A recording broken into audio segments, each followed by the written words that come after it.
दोस्तों अगर बाथरूम की कंस्ट्रक्शन करवा रहे हो या टॉयलेट की तो आपको ये वीडियो ज़रूर देखना बनता है, क्योंकि आज आपके लिए 20 से 25 बातें मैं ऐसी बताने वाला हूँ जो गलतियाँ की जाती हैं बाथरूम की कंस्ट्रक्शन में।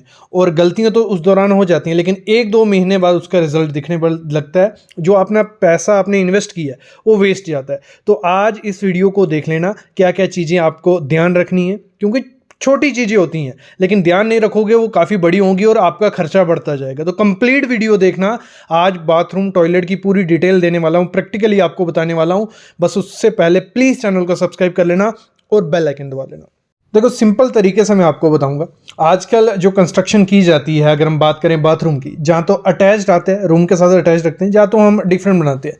लेकिन आपको जो मिनिमम साइज़ रखना है टॉयलेट, अगर टॉयलेट और बाथरूम अलग अलग से बना रहे हो, मैं बताता हूँ आगे आपको कैसे बनाना चाहिए। टॉयलेट बाथरूम अगर अलग बना रहे हो तो टॉयलेट का साइज़ रखो 5x5, स्टैंडर्ड भूल जाओ। 5x5 का साइज़ अगर टॉयलेट का रखते हो काफ़ी अच्छा साइज़ रहता है, ईजिली सब कुछ एक्सेसिबल होता है। और हाइट आप 8 फुट रख सकते हो उसकी। अगर बाथरूम बनाना है अलग से फिर 5x6 का बाथरूम आप बना लीजिए, हाइट 8 फुट रखिए।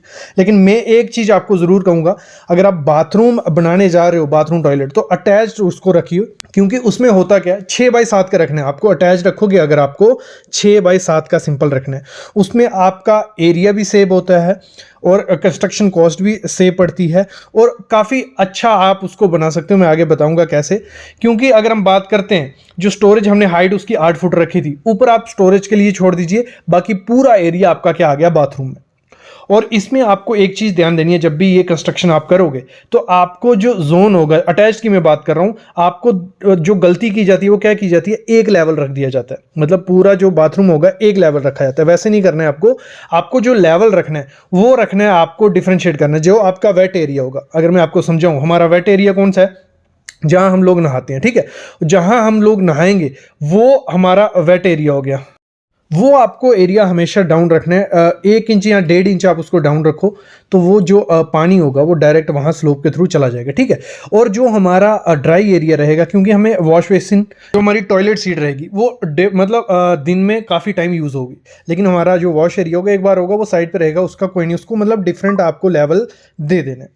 फिर हमें दिक्कत आती है चूज़ करने में, जो हमारा वॉश बेसिन रहेगा। वॉश बेसिन आजकल आप सामने शेप देख रहे हो, डायरेक्ट फुल वॉश बेसिन आ जाता है। ये मेरे ख्याल में ये यूज़ करना चाहिए। एक तो अच्छा दिखता है, दूसरा इसमें क्लीनिंग के दौरान कोई झंझट इसमें नहीं आता है। फिर हम बात करते हैं जो टॉयलेट सीट हमें वॉल माउंटेड करनी है, या जो हमारी वेस्टर्न या इंडियन रहती है जो आपको सही करनी है। देखो अगर वॉल माउंटेड के साथ जाते हो, वॉल माउंटेड देखने में काफ़ी ज़्यादा अच्छी लगती है, मतलब एक देखने में अच्छी होगी, लेकिन कॉस्ट उसकी काफ़ी ज़्यादा बढ़ जाती है। उसका डिसएडवांटेज एक ही चीज़ है, जब उसको आप फिक्स करते हो, क्योंकि उसका जो वाटर टैंक रहता है वो कहाँ फिक्स होता है, हमारा वॉल में। और अगर वो प्रॉपर से फिक्स नहीं हुआ तो बाद में अगर फ्यूचर में वो ख़राब होता है, जहाँ लीकेज होती है, तो पूरी वॉल में आपको डैम्पनेस दिखेगी। उसको सही करने के लिए आपको पूरी टाइल निकालनी पड़ेगी, पूरी वॉक्स निकालना पड़ेगा, तो वो दिक्कत आपको बाद में आ सकती है। लेकिन वॉल माउंटेड देखने में काफ़ी ज़्यादा अच्छी लगती है और एक साफ़ सुथरी रहती है, क्लीनिंग में कोई दिक्कत उसको नहीं आती है। बाकी आप वेस्टर्न के साथ जाओ, वो भी काफ़ी अच्छी दिखेगी, वो भले आप बाले फिटिंग करवा दो। और ये मैं पहले क्यों बोल रहा हूँ, क्योंकि ये आपको पहले जो आपका कॉन्ट्रैक्टर या मिस्त्री होगा वो आपको पूछेगा कि आपको वॉल माउंटेड चाहिए या वेस्टर्न या इंडियन। तो आप मेरे ख्याल में वेस्टर्न के साथ जाइए, काफ़ी अच्छी साइज़ उसका प्रॉपर साइज़ रखिए, क्योंकि छोटे साइज़ में वेट है, प्रॉपर साइज़ में अगर बड़े साइज़ में लगाते हो तो काफ़ी अच्छी देखने को मिलती है। आप सोमानी की जाओ, जैगुआर की जाओ, किसी भी कंपनी की जाओ, काफ़ी अच्छी आपको 9 से 10 हज़ार रुपये में वो सीट, टॉयलेट सीट मिल जाएगी। फिर आती है बात अगली किसकी, सेप्टिक टैंक की। देखो जो सेप्टिक टैंक आपको रखना है, मेरे ख्याल में सेप्टिक टैंक आपको पहले ही बड़ा सेप्टिक टैंक चूज़ करना है। आपको जैसे हमारा स्टैंडर्ड साइज रहता है 5x8x6 का, तो आप जितना बड़ा सेप्टिक टैंक यूज़ करोगे उतना सही है, क्योंकि झंझट रहेगा बार बार क्लीनिंग का, तो वो झंझट मेरे ख्याल में नहीं रखने आपको। और सेप्टिक टैंक की पार्टीशन जैसे हमारी रहती है, इसमें मैं पहले वीडियो बना चुका हूँ सेप्टिक टैंक पे, उसमें मैंने बताया था पार्टीशन किस हिसाब से आपको करनी है। तो पार्टीशन आपको रखनी है। और साथ में आपको देना है जंक्शन बॉक्स। जो भी आपका सेप्टिक टैंक होगा उससे पहले जंक्शन बॉक्स जो होगा वो आपको अच्छे से प्रोवाइड करना है, कि बाद में जो क्लीनिंग वगैरह अगर बाई चांस ब्लॉकेज हो जाती है तो जंक्शन बॉक्स की हेल्प से वो हो सकती है, क्योंकि वो थोड़ा साफ सुथरा रहता है as compare to septic tank. फिर हम बाथरूम में फिर से आते हैं, टॉयलेट बाथरूम में हमारा जो वेंटिलेशन का है वो आपको प्रॉपर ध्यान रखना है। अगर वेंटिलेशन का ध्यान नहीं रखा तो काफ़ी ज़्यादा दिक्कत आती है, बाथरूम यूज़ करने में काफ़ी ज़्यादा आपको परेशानी होगी, स्मेल वगैरह काफ़ी रहेगी। दूसरा उसमें वेंटिलेशन नहीं होगी। आपको वो जो विंडो देनी है, मेरे ख्याल में 1.5 बाई 2 की विंडो मस्ट आपको प्रोवाइड करनी है बाथरूम में। अगर बाई चांस आप विंडो नहीं दे सकते हो तो आपको वहाँ कटआउट देना ही देना है। कटआउट और विंडो के बिना, वेंटिलेशन के बिना आपको बाथरूम का कभी मेरे ख्याल में कंस्ट्रक्शन नहीं करवाना है। कुछ ना कुछ जुगाड़ उसका आपको करना रहेगा। नेक्स्ट चीज आती है जो आपको वाटर प्रूफिंग करवानी है, वो मस्ट करवा लीजिएगा। वाटर प्रूफिंग आपको इस तरीके से करानी है, अगर आप दूसरे तीसरे स्टोरी पे हो वहां तो मस्ट हो जाती है, आपको वाटर प्रूफिंग करानी है। लेकिन अगर आप नीचे भी ग्राउंड फ्लोर पे भी कंस्ट्रक्शन करवाए तो वाटर प्रूफिंग करवाइए, नहीं तो बाद में क्या होगा, थोड़ी सेटलमेंट होने के चांसेस उस एरिया में हो जाते हैं, क्योंकि पानी तो थोड़ा बहुत तो जाएगा। तो वाटर प्रूफिंग प्रॉपर से करवा लिए। ब्रिक बेड कोबा अगर पॉसिबल है, आपका बजट ज़्यादा है, ब्रिक बेड कोबा करवा लीजिए, कोई दिक्कत नहीं है। क्योंकि आपको जब भी आपको बाथरूम जो कंस्ट्रक्शन करवानी है उस एरिया में आपको संकन स्लैब देनी पड़ेगी। संकन स्लैब नहीं दोगे, प्रॉपर से आपको स्लोप नहीं मिलेगी, प्रॉपर से आपको एक लेवल नहीं मिलेगा। तो आपको संकन स्लैब देनी ही देनी है, भले 1 फुट की दो, लेकिन आपको संकन स्लैब देनी है। उसके बाद आप फिलिंग कर लो, आपको पाइप दौड़ाने में भी ईजी होगा और काफ़ी ज़्यादा दिक्कत उसमें आपको देखने को नहीं आएगी। फिर हम बात करते हैं आपको जो टाइल यूज़ करनी है। कभी भी बाथरूम में एक चीज़ ध्यान रखना, सेरेमिक टाइल कभी यूज़ नहीं करना। सेरेमिक टाइल यूज़ करोगे थोड़े टाइम बाद मूवमेंट, क्योंकि सेरेमिक टाइल मिट्टी से बनी है तो वो दिक्कत आ जाती है बाद में, क्योंकि पानी सोखती है सेरेमिक टाइल, तो बाद में दिक्कत आएगी। तो आपको हमेशा विट्रीफाइड टाइल यूज़ करनी है, कोई ग्रूव उसमें यूज़ नहीं करना है। और विट्रीफाइड ऑयल आप वॉल पे वही यूज़ करो और नीचे भी यूज़ करो। फ्लोरिंग में जो टाइल आप यूज़ करोगे उसका कलर चूज़ करने में थोड़ा ध्यान देना, वो इस हिसाब से चूज़ करना, क्योंकि डस्टी रहेगी तो वो गंदा ना दिखे, इस हिसाब से आपको देना है। और हमेशा एंटी स्किड टाइल आपको फ्लोरिंग में यूज़ करनी है बाथरूम में, क्योंकि स्लिपेज का डर रहता है। तो आपको पहले ये चीज़ ध्यान रखनी है, ठीक है। और स्लोप प्रॉपर पहले ही, अगर आप स्लोप नहीं दोगे तो दिक्कत आपको बाद में आती रहेगी। और एक बहुत बड़ी गलती होती है शॉवर, मतलब देखो, जब भी आप बाथरूम बनाने जाओ एक लेआउट ज़रूर रखो। मिस्त्री या ठेकेदार पे भरोसा करके मत करो, ये सामने आप बाथरूम देख रहे हो दोनों में गड़बड़ है। तो आपको पहले एक लेआउट ज़रूर बना लेना। आपका जो देखो इधर हुआ क्या है, शॉवर जो है, शॉवर के सामने डोर कभी नहीं रखना।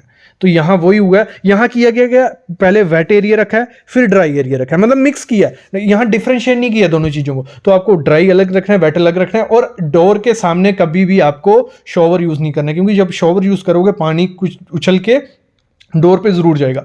और यहाँ वुडन का डोर है तो आपको या तो पीवीसी का यूज़ करो डोर, अगर पीवीसी का नहीं कर रहे हो बाहर वुडन का रखो, अंदर पीवीसी की शीट ज़रूर लगाओ।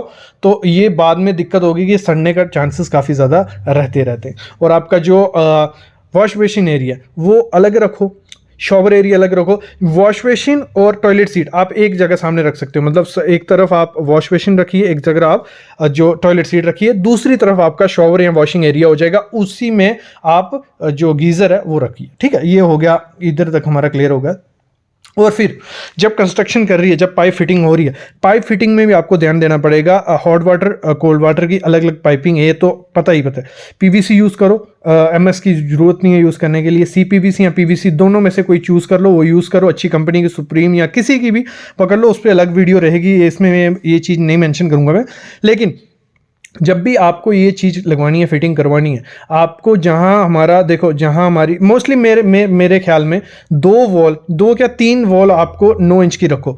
बाथरूम में 3 इंच की 9 इंच की रखोगे तो जब उसमें कटिंग होगी, पाइप फिटिंग होगी तो थोड़ा ठीक रहता है।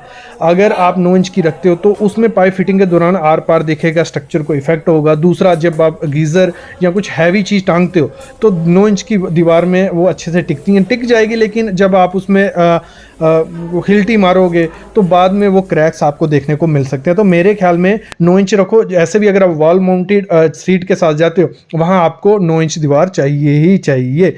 और जो आपकी मेन पाइप रहेगी वो 6 इंच से कम नहीं रखना। अगर 6 इंच से कम रख रहे हो तो बाद में दिक्कत गारंटी आएगी, ब्लॉकेज के चांसेस रहेंगे। तो मेन आपकी 6 इंच की रखो। और पॉसिबल एक चीज़ ध्यान रखो कि वो आपकी सीधी रहे, उसमें बेंड ज़्यादा नहीं डालना, मतलब आपकी पाइप डायरेक्ट जाए। बेंड जितने कम हो सकते हैं उतने कम करो, 45 डिग्री दे दो या वाई बेंड दे दो। लेकिन अगर आप ज़्यादा बेंड देते हो तो ब्लॉकेज के चांसेस, बैक मारने के पानी के चांसेस ज़्यादा रहते हैं, उससे स्मेल काफ़ी ज़्यादा बाथरूम में आपको देखने को मिलेगी। और एक चीज़ आपको ध्यान देना, जब भी आप फिटिंग करवा रहे हो, इलेक्ट्रिक पॉइंट आपका जहाँ वॉश बेसिन एरिया वहाँ इलेक्ट्रिक पॉइंट रखो, गीज़र के लिए इलेक्ट्रिक पॉइंट रखो, एक एक्स्ट्रा वॉशिंग मशीन के लिए इलेक्ट्रिक पॉइंट रखो। मतलब पॉइंट्स का पूरा ध्यान देना। पूर्व में जब पहले इसीलिए आपको कहा था आप लेआउट ज़रूर बनाना। जब भी आप बाथरूम बनाने जा रहे हो, एक लेआउट जरूर रखो, मतलब लेआउट बनाने में क्या, सीधा ड्रॉ करो, रेक्टेंगुलर शेप का हमारा बाथरूम मोस्टली अच्छा रहता है, कहाँ सीट आएगी, कहाँ क्या आएगी, तो उससे थोड़ा दिमाग में रहता है कि अगर मैं यहाँ नहीं करूँगा, वहाँ नहीं करूँगा, तो वो दिक्कत रहती है, तो वो पहले ही डिसाइड हो जाता है।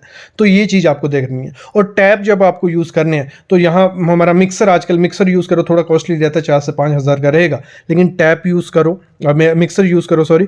और जो आपके टैप का रहेगा, मटेरियल चूज़ करने में कभी गलती मत करना, मटेरियल प्रॉपर यूज़ करना, और जो असेसरीज रहती हैं उसके लिए पहले ही पूरा डिसाइड होना चाहिए कहाँ पॉइंट आएगा, क्योंकि अगर स्टोरेज बॉक्स थोड़ा बहुत रखते हो तो मेरे ख्याल में बाथरूम में वो बहुत अच्छा है। और अगर आप बाथरूम में वॉशिंग एरिया रख रहे हो, वॉशिंग मशीन रख रहे हो, क्योंकि काफ़ी लोग वॉशिंग एरिया अलग रखते हैं, लेकिन मोस्टली इंडिया में जो वॉशिंग मशीन है वहीं रहती है, तो वॉशिंग जो एरिया रहेगा वो भी आपका वेट एरिया में रखना, अलग से आपका एक पोर्शन रखना कि आपका वॉशिंग एरिया वहाँ रहेगा। तो जो आपकी, जब आप बाथ ले रहे हो, नहा रहे हो, तो आपका वॉशिंग मशीन को कोई इफेक्ट नहीं हो, पानी वहाँ नहीं जाए। और डाउन जैसे मैंने कहा, वो चीज़ आपको पहले ही ध्यान देनी है। तो ये थी 20 से 25 चीज़ें। आई होप आपको आइडिया लग गया होगा कि बाथरूम को किस हिसाब से डिज़ाइन करवाना है। ऐसी एक और वीडियो आपके लिए आएगी बाथरूम पे, जिसमें 20 से 25 चीज़ें और मैं आपको बताऊंगा। अभी मैं अलविदा लेता हूं, लेकिन प्लीज़ चैनल को सब्सक्राइब करके रखो और बेल आइकन दबा के रखो।